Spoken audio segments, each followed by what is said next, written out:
Salam, selamat malam Bapak. Terima kasih atas kesempatan yang diberikan kepada saya.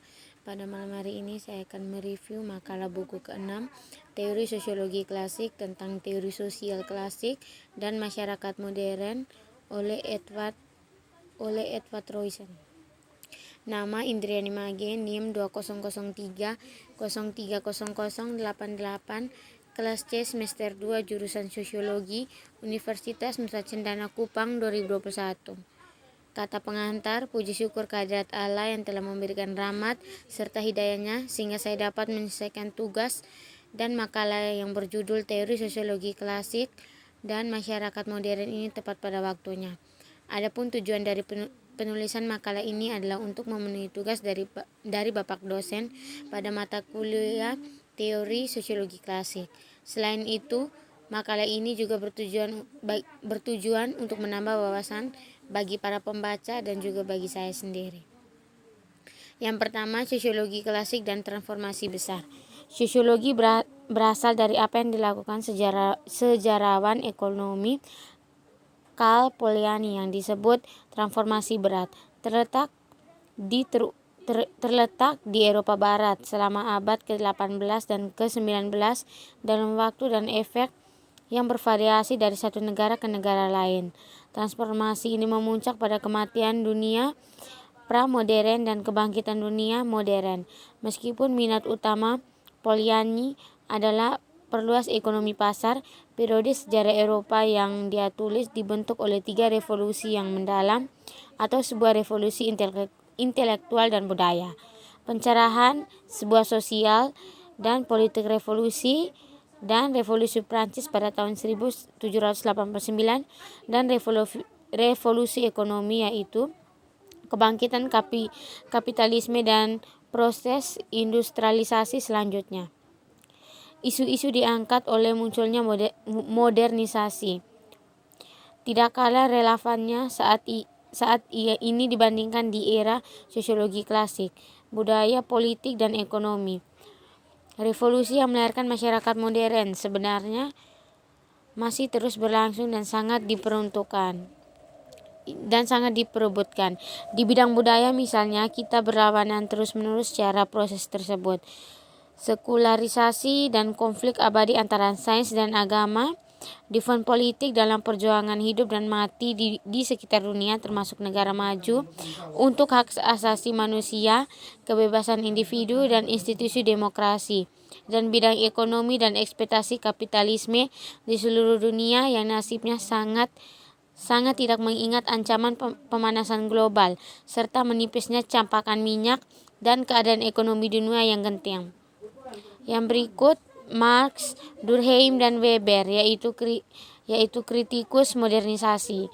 Marx, Durkheim, dan Weber memuji pencapaian masyarakat modern dan berjuang untuk memperluas proses modernisasi ke arah yang mereka anggap yang lebih diinginkan. Mereka adalah pembela modernisasi, tetapi mereka juga kritik moderman. Mereka menarik perhatian pada bahaya, dilema, dan penyakit dari kehidupan sosial modern yang pada kenyataannya mereka menganggap dunia Eropa Barat, yaitu mereka dalam keadaan krisis. Sebagai tanggapan, mereka masing-masing mengajukan diagnosisi waktu mereka atau mengungkap kontradiksi, patologi, dan irasionalitas era modern. Yang berikut Karl Marx pada 1818 sampai 1883. Bagi yang baru mengenal Karl Marx mungkin akan terkejut menemukan itu tidak ada dalam dirinya. Tulisan yang ia sajikan merupakan cetak biru detail seseorang sosiologis atau komunis utopia.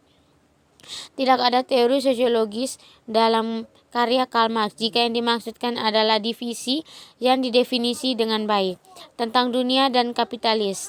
Beberapa pendahuluan, Henry de Saint-Simon, Charles Fourier, dan Robert Owen tidak segan-segan mempersembahkan gambaran masyarakat yang tidak baik. Marx mengagumi kaum sosialis utopis ini, memuji pandangan kritis mereka terhadap kondisi modern, tetapi pelukannya dengan tujuan revolusioner membawanya ke jalan yang berbeda. Yang berikut materialisasi sejarah. Dari sudut pandang ini, kita dapat memahami dengan baik sifat masyarakat itu atau dinamika perubahan sosial serta lintasan sejarah manusia dan keseluruhan masa depan. Ada banyak kemungkinan. Beberapa ahli teori memprioritaskan bidang politik. Para pendukung perspektif ini percaya bahwa institusi politik, proses politik, dan keputusan kebijakan pemerintah adalah faktor penting yang menemukan kualitas kehidupan sosial serta fungsi masyarakat dan jalannya sejarah. Kekuatan budaya menerima tagihan tertinggi untuk orang lain. Dari sudut pandang ini, karakter, operasi, dan kecenderungan perkembangan masyarakat diasumsi terutama sebagai ekspresi dan nilai-nilai dominannya, serta keyakinan dan cita-cita. Bagi Marx, bagaimanapun ekonomi paling penting, bukan politik dan budaya. Premis ini, yaitu keunggulan ekonomi, adalah gagasan inti dari perspektif materialistiknya. Yang berikut ilmu Durkheim pada 1858 sampai 1917 tentang usaha sosiologi. Dalam tulisan-tulisan metodologinya dan dalam banyak karya lainnya juga, tujuan utama Durkheim adalah untuk melegitimasi disiplin sosial, bukan hanya di mata komunitas ilmiah, tetapi juga di pengadilan yang lebih luas opini publik. Dalam mengejar tujuan ini, dia menjelaskan pokok bahasan yang berbeda untuk sosiologi. Yang penting meskipun sampai sekarang dunia tidak dikenal dan fakta sosial, dia menetapkan bahwa aturan sosiologis menyusulkan ilmiah serta sosiologi yang berpikiran empiris berbeda dengan pendekatan yang lebih filosofis pendahuluannya, yaitu Henri de Saint-Simon dan Auguste Comte. Dia membuat kasus yang untuk nilai kritis sosiologis, yaitu bersikeras bahwa ilmu masyarakat memiliki peran penting untuk dimainkan dalam menyembuhkan penyakit dunia modern. Dan dia menyarankan sosiologi itu dengan berpaduan unik dan dari pokok pembahasannya.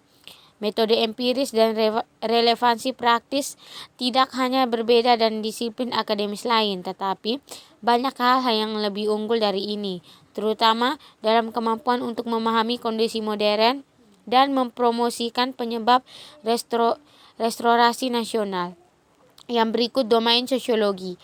Untuk dianggap sebagai ilmu sejati, sosiologi membutuhkan materi pembelajaran sendiri atau bidang yang pasti untuk dijelajahi.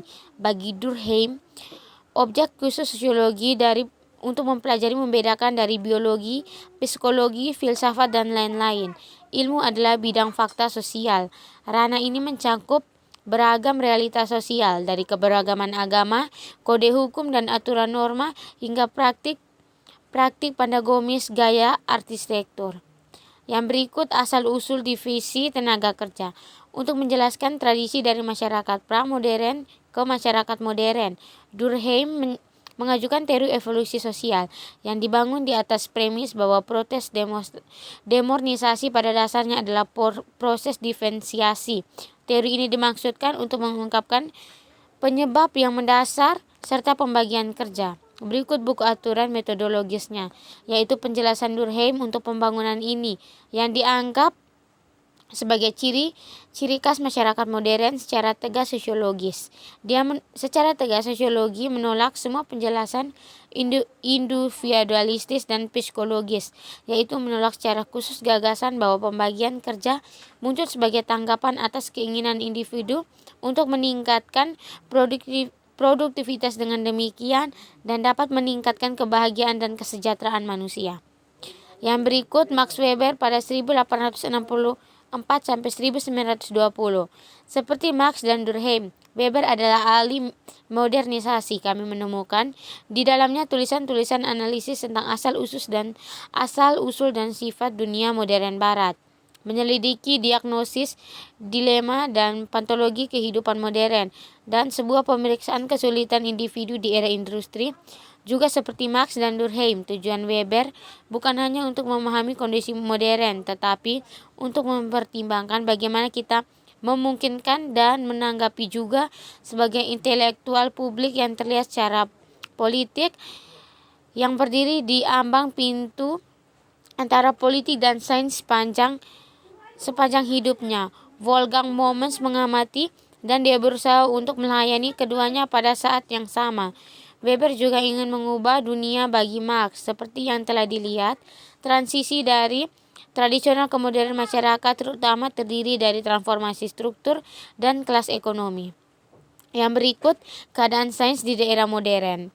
Para filsuf pencerahan Prancis menganggap sains sebagai instrumen kemajuan, kendaraan, perbaikan sosial dan moral, pertumbuhan pengetahuan empiris dan penerapan akal. Mereka percaya dengan membebaskan orang dari belenggu ketidaktahuan atau tahayul dan serta kemiskinan yang akan mengantarkan erat baru kebebasan dan kesejahteraan manusia.